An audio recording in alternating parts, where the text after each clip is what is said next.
Wong sok suci itu paling bahaya dalam sejarah. Eling-eling santri sing khusuk-khusuk. Mulane mboten iki sejarah. Mulane Kiai Memun, Kiai ngalim rata-rata gedeng santri khusuk dalam hal sejarah. Akhirnya ono kelompok sing sok khusuk, yaiku moh tukaran, ya moh partai, moh kelompok-kelompokan. Ngerasa bener dhewe iku disebut kelompok Khawarij.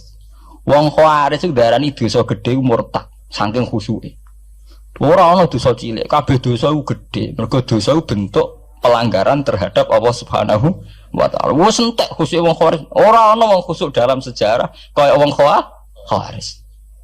Tapi saking khusuke duwe akibat Ali yo darani salah, Muawiyah yo darani salah. Ya kok wong saiki PKB darani salah, PKNU darani salah, NU darani salah, Muhammadiyah darani salah. Dekne mau klunak-klunuk ning kamar ora tau gawe madrasah, ya ora tau mulang ngaji. Paham nggih? Ya ora tau dadani umat, mau pertuntang-pertuntung. Iku Khawarij, ngono jenenge apa? Khawarij.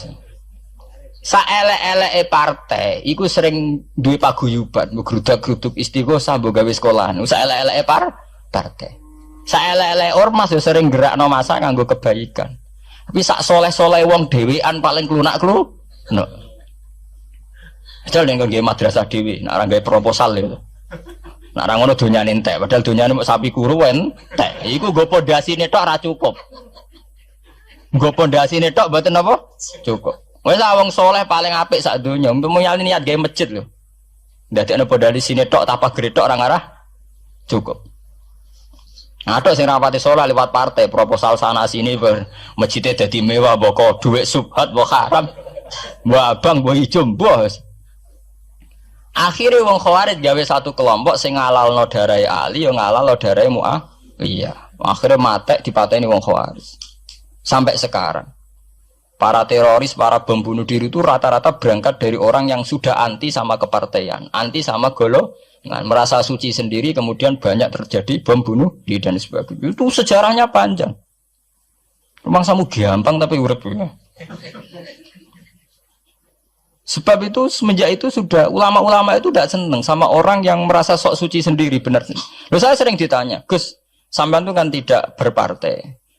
Terus kalau organisasi di Indonesia yang sampean ikuti apa? Tak jawab. Asal NU atau Muhammadiyah itu mayoritas, saya hanya ada di antara dua itu. Asal mayoritas, masih mayoritas. Soal aku tidak pengurus, memang tidak pengurus, tapi saya milih di antara NU atau Muhammadiyah, asal masih mayoritas. Secara organisasi lah. Bahwa per detail perilaku kita karena kita punya ilmu, ya mungkin kita punya keekhasan sesuai kapasitas masing. Tapi kita harus milih salah satu NU atau Muhammadiyah. Karena ya Nabi sering pesan bahirul muslimin wa man sadza fin nar alaikum bil jamaah fa inna yadawahi ma'al jamaah wa man sadza fin nar. Kamu harus ikut kelompok mayoritas. Kamu enggak boleh hidup sendiri. Wa man sadza fin nar, yang merasa benar sendiri masuk neraka. Ya karena itu tadi ada madrasah karena dibikin kelompok NU. Nanti ada sekolahan modern yang menjadi izzatil Islam wal muslimin melawan wong Kristen atau wong fasik, ya sekolahane Muhammadiyah. Ngerono madrasah, ono turutan, ono lagar penceng, jasane wong NU. Ono sekolahan sing iso bersaing mbek non muslim wae Muhammadiyah. Ya itu saja kita. Karena kalau tidak direduksi begini, kita akan ikut kelompok-kelompok kecil yang merasa benar sendiri. Misalnya kelompok-kelompok yang kecil-kecil sing aneh-aneh. Itu kan mereka lebih orisinil. Tapi saat orisinil kelompok kecil itu luwih ngeri. Misalnya kayak kemarin ada kelompok An-Nazir. An-Nazir mungkin dia bisa ngepas no dawe Nabi. Yang sing rambutnya diping dulu. Sing tenggene japos bodone beda mek bodo kita. Saya tuh pernah melihat di Metro, ini cerita intelektual. Pernah lihat di Metro wawancaranya ketua Jamaah An-Nazir. Itu dalam banyak hal memang mereka ingin memiripkan sama Nabi. Misalnya rambut dipilok, diping. Dalam sejarah sampean takok ahli hadis, memang Nabi Sayyidina Umar Bakar itu rambutnya apa di apa itu disemir. Terus mereka kalau sholat isya itu akhir, katanya Nabi kalau sholat isya sulusul lail dan sebagainya dan sebagainya. Tapi apa sisi yang dari itu terus kemudian merasa persis Nabi? Wong Nabi itu macam-macam. Beliau hidup itu berapa tahun? 23 tahun. Semenjak beliau jadi Nabi itu ngalami kenabian pinten 23 tahun. Dan itu punya ikhwal-ikhwal yang rawan ada nasah mansuh. Seperti sekarang di Pondok Indramayu, di mana-mana ada satu kelompok yang nganggap kehidupan sekarang itu adalah periode Makkiyah. Periode Makkiyah itu satu periode yang dimana sholat cek rapati wajib, zina rapati haram, nyabu rapati. Ya ada kelompok-kelompok di kota-kota begitu. Di kota-kota juga banyak orang yang sama orang zina itu biasa, sama orang nyabu biasa. Mereka sendiri tetap mengharamkan zina, tapi nggak perlu dilawan. Sehingga polemik ketika FPI begitu, ada yang mengatakan periode sekarang itu mirip Makkiyah, di mana kemungkaran nggak perlu dilawan, yaitu bil hikmati wal mau'izatil hasanah. Ada orang yang menafsirkan Islam sekarang itu sudah periode Madaniyah, sehingga kemungkaran harus dilawan. Yang kayak FPI itu yang anggap sekarang sudah periode Madaniyah. Lah itu kan artinya begini, semua itu toh mengklaim mirip-mirip niru Kanjeng Nabi. Masalahnya semua itu juga ngeklaim mirip-mirip niru Kanjeng Nabi. Nah, terus kemudian ini cerita Malik ahli sunnah. Kemudian sejarah memanjang. Sausi Ali bin Muawiyah keok, Sayyidina Ali keok di putra Sayyid Husain. Sayyid Husain kon ngakoni pemerintahane Yazid teng Syam. Sayyid Husain boten kersa. Idzan al mautu khairun li. Kalau begitu lebih baik mati. Terus dibantai teng Karbala. Bons. Ketika dibantai di Karbala malah melahirkan trauma lagi. Wong Islam sing model tipikal Sunni tetap melok Yazid. Tipikal Sunni bukan Sunni, tipikal Sunni. Artinya melok Yazid wes ora usah dituntut dendam, malah ra ono bare. Akhirnya gak dendam. Kelompok Syiah iku apa-apaanan, putune Nabi kapundhut kok dingin-dingin saja. Kudu ono revolusi, akhirnya revolusi. Sing lahirna kelompok Syiah kanthi sak mangke. Karena kelompok Syiah itu berangkat dari tragedi Husain, semua penanggalan Syiah mengacu 10 Muharram di tanggal kabudute Sayyid Husain, dan revolusi Syiah selalu mengacu kebangkitan Sayyid Husain. Nah ahli sunnah mulai dulu karena melihat fenomena semua macam-macam pokoknya kayak wong Indonesia saiki. Dan buatan derek-derek mulai dhisik. Begitu terus sejarah sampai lahirnya sejarah intelektual. Nah sejarah intelektual sejarah paling nakalan. Jadi mau resiko terus ujuk-ujuk dari sejarah intelektual yaitu yang diikuti kados Mbah Hasyim Asy'ari, Mbah Fadl, ulama-ulama. Terus wonten panduan ahli sunnah secara gampang. Artinya secara gampang begini. Ahli sunnah itu siapa? Orang yang dalam bermadzhab fikih mengikuti ahadul madzahib al-arba'ah. Orang yang dalam ilmu kalam mengikuti Abu Musa al-Asy'ari atau Abul Hasan al-Maturidi. Orang yang dalam tasawuf mengikuti Imam Junaid, Abul Qasim al-Junaidi atau Syekh Abdul Qadir al-Jilani. Ya begitu. Tapi kan mereka-mereka yang jadi panutan kita kan orang yang baru datang kemarin. Masa sahabat sabarani ahli sunnah? Tabi'in, masa tabi'in pengikut Abu Musa al-Asy'ari? Dhisik endi tabi'in Abu Musa al-Asy'ari? Masa Sayyidina Umar pengikut Imam Syafi'i? Wong dhisik Sayyidina Umar. Nah itu jenenge pembakuan sejarah secara intelektual. Artinya karena mendefinisikan ahli sunnah itu kangelan. Sebabnya ahli sunnah itu wong sing ciri utamane iku Syafi'i atau Maliki atau Hanafi. Dalam akidah anut Asy'ari atau Matu, ya begitu saja. Ya sesuai secara kultural kalau di Indonesia ditarif ahli sunnah ki sapa? Ya Nara NU ya Muhammadiyah. Karena Wahabi itu klaim ahli sunnah, sama jangan salah paham. Wahabi sendiri itu menurut konvensi internasional itu masih ahli sunnah. Yeah. Dalam seminar-seminar OKI sedunia Wahabi itu masih kategori ahli sunnah. Muhammadiyah termasuk masih kategori ahli sunnah. Tapi kemudian ahli sunnah direduksi lagi. Ahli sunnah iso apa? Yang sarungan ketunan kunak-kunak ya napa? Ahli sunnah. Repot kan? Akhirnya secara global digawe takrif ahli sunnah iku sapa? Sing ora jelas sikape. Lah nek Syiah sing wani Amerika, takrif itu berkembang terus. Kok kebetulan Syiah diwakili oleh Iran, mulai dhisik ciri utamane Iran wani Amerika. Enggak dong, Iran nate dipresideni Shah Iran. Shah Iran itu Pahlavi. Pahlavi bonekane Amerika. Terus digolengno mbek monarkine Khomeini mbek Ali Syariah. Semenjak itu Iran identik mbek wani Amerika dimulai zaman era revolusi sinten Khomeini. Badhe niku Rafsanjani nggih masih wani Amerika. Terus sama kayak Ahmad bin Nijat nih. Mulai riyen Iran mau di ciri khas sebuah negara yang wani napa? Amerika. Wani tenan Bores pokoknya jadi sejarah. Dene wis duwe sejarah ciri khasnya wani napa? Amerika. Nah, sesuai dadi takrif. Pemerintahan Sunni piye? Sing balane Amerika, lha Arab Saudi balane Amerika. Lah sing Syiah sing wani. Lah sesuai tarife itu ben. Misalnya Amerika runtuh sing kuat Cina. Lah itulah kehidupan intelektual. Kehidupan intelektual itu akan selalu berkembang. Dan kita sebagai ulama, sebagai orang yang ngerti Quran harus membaca itu terus fenomena itu, fenomena pergeseran-pergeseran itu. Lah sampai anak menangi lah jenenge kiai ra ketunan koyo muruah.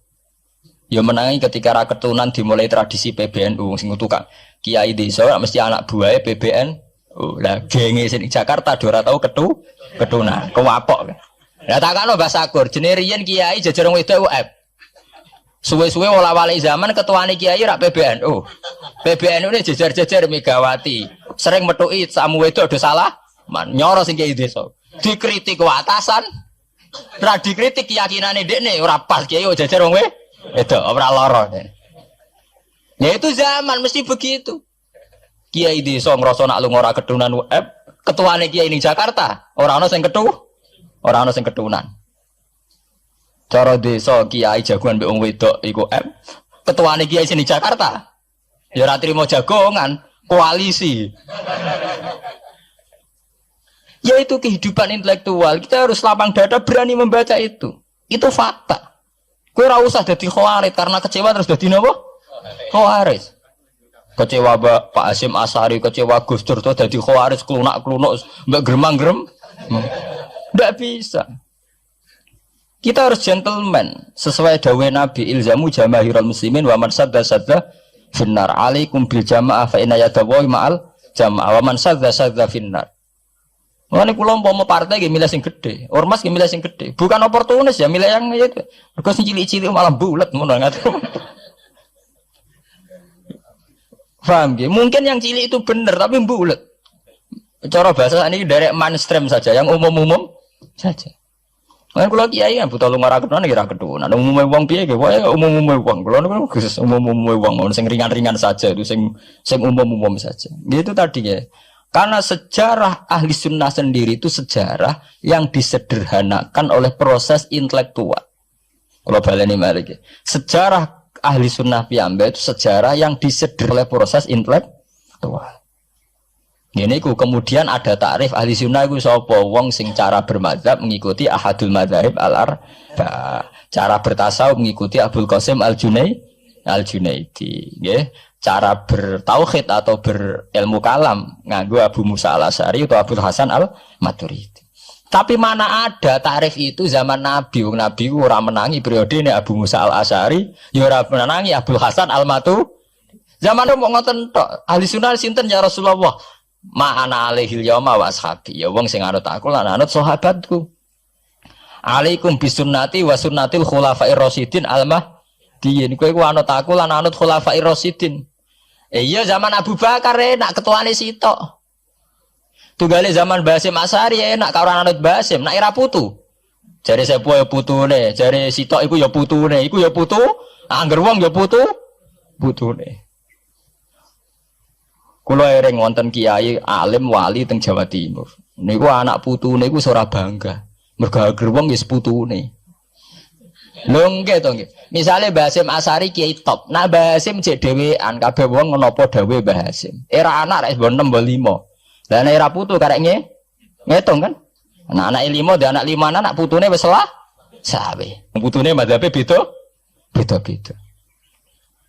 Wong kula mondok sarang nggih menangi, istilah sarang riyen Bani Ghazali, madrasah sarang namine Madrasah Ghazaliyah.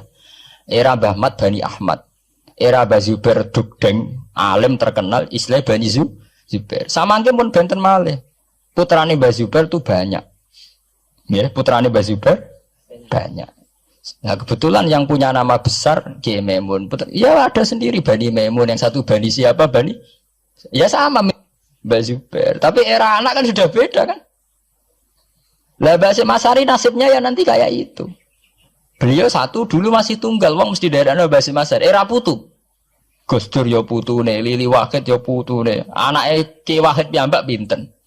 Urung anake Pak Yusuf Hasim piyambak pinten misalnya anake sing pirang-pirang kabeh ketika tukaran alasan aku ya putu iku ya putu. Sing dinggo genderane bae ayo.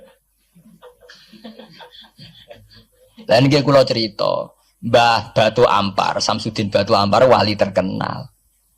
Ya wong dadi putune ya bangga, tapi saiki putu-putune ora bangga. Mergo angger wong ya putune. Lah anak sebagian anake sing seneng wae apa ora angger wong putune. Wong di antara duriyane sing seneng wae angger wong ya putune. Ini masalah-masalah yang itu tadi ya. Kemudian ada persederhanaan intelektual. Kayak masalah ahli sunnah itu. Sing anut Sayyidina Ali jare anut sahabat, sing anut Muawiyah jare ya anut sahabat. Termasuk sing anut Ibnu Abbas, sing anut Abdullah bin Umar. Di mana dua sahabat ini dalam posisi orang melok-melok. Makanya kayak saya, kayak ulama-ulama rata-rata mengikuti mazhabnya Abdullah bin Umar. Karena saat ada konflik Ali Muawiyah, beliau itu bersikeras orang melok-melok. Beliau tetap mengajarkan sunnatul Rasulillah tanpa berpihak kelompok. Tapi banyak riwayat mengatakan Abdullah bin Umar bin Abbas itu kecewa. Hanya kecewa itu gedon dia ramelok-melok. Ya karena itu tadi, ketika ada dua pilihan, ramelok-melok itu ya terus repot.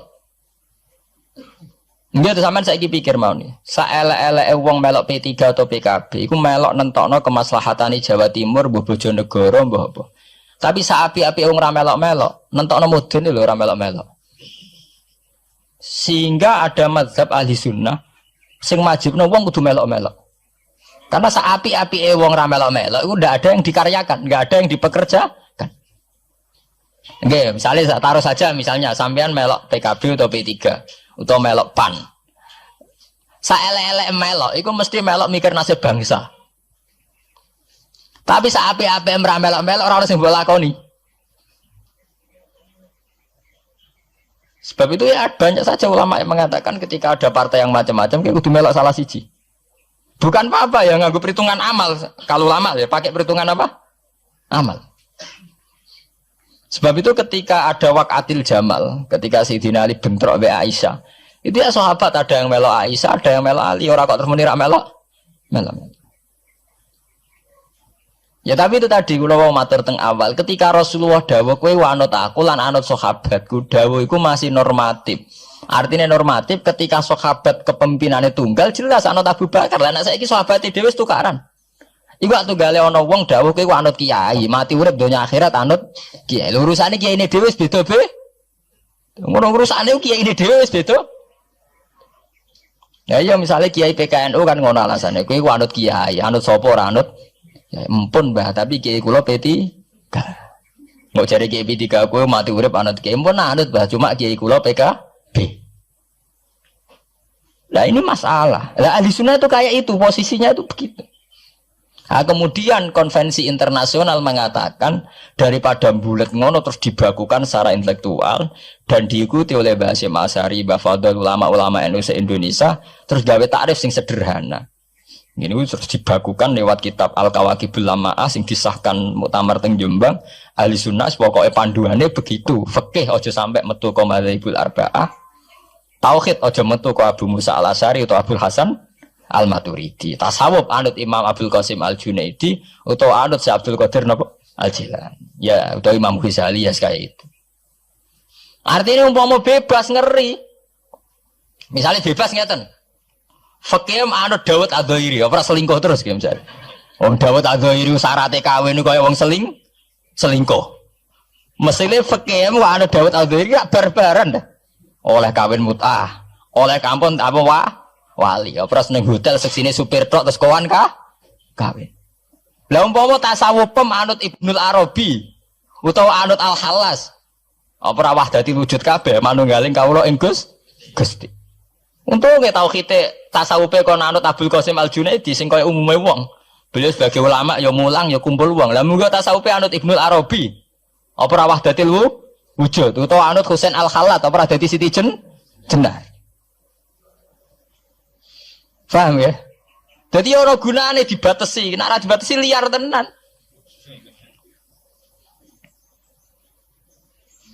Paham gak? Ini masalahnya bandingannya ekstrim. Misalnya fakih kok kowe anut Dawud Ad-Dhairi.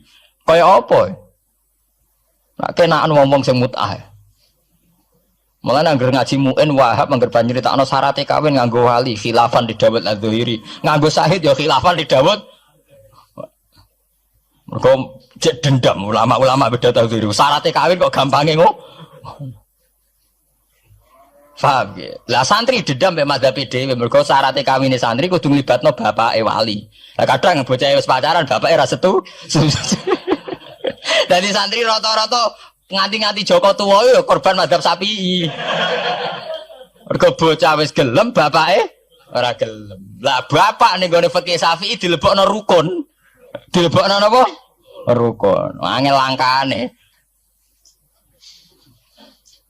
Lah ya ahli sunnah itu terus disederhanakan. Kula nggih matur nuwun nggih. Saya pikir kados Basim Asari, kados Mbah Fadl, Kiai Memun, kiai-kiai yang alim riyen Mbah Maksum, Bali Maksum yang bertanggung jawab terhadap proses kesederhanaan ini. Tapi kita harus terima kasih. Lewat muktamar di Jombang atau musyawarah besar tidak tahu saya, itu yang jelas di Jombang itu disederhanakan tuh mudah. Ya tadi andai kan tidak disederhanakan begitu. Kayak kasus-kasus di kampus itu.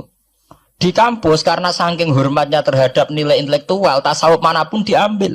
Termasuk tasawufnya Jalaluddin Rumi, tasawufnya Ibnul Arabi, tasawufnya Husain Al-Hal. Nah, sehingga mereka enak saja wae Jumatan untuk nganggo tarian, jenis tarian Rumi, gak usah Jumatan. Kok tarian Rumi ya ibadah, Jumatan gini apa? Ibadah.